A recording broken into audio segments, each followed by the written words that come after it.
Hi guys, so the previous video showed you traditional pigeon pose, but for some of us with really tight hips, it may just not be accessible to us.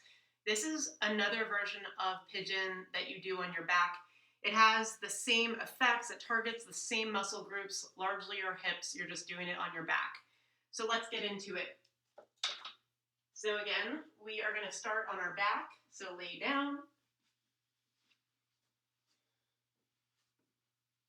And you're going to start sort of in a figure four. I'm going to start with bringing my right foot over my left knee. Make sure you're not right on the knee. That's bad for your joints. And then I'm going to bring my left knee in closer to my chest. I'm going to take my hands and I'm going to clasp the inside of that left thigh.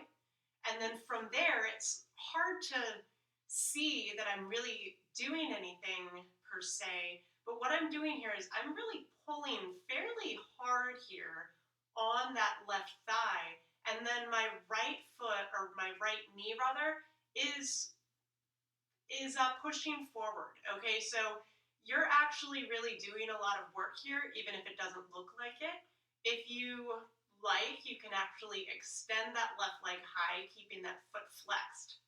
All right, so you should feel a sensation here in actually that left hip flexor. I feel it a lot. I could feel a little bit on both sides, actually.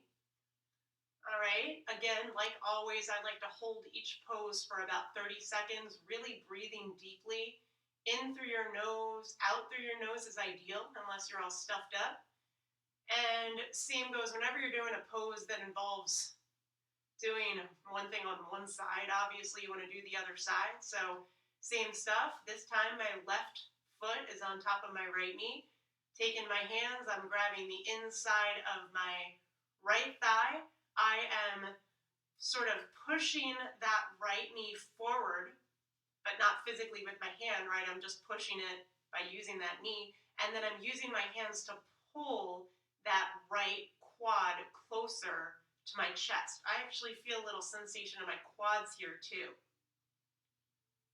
Awesome. So that is supine pigeon pose.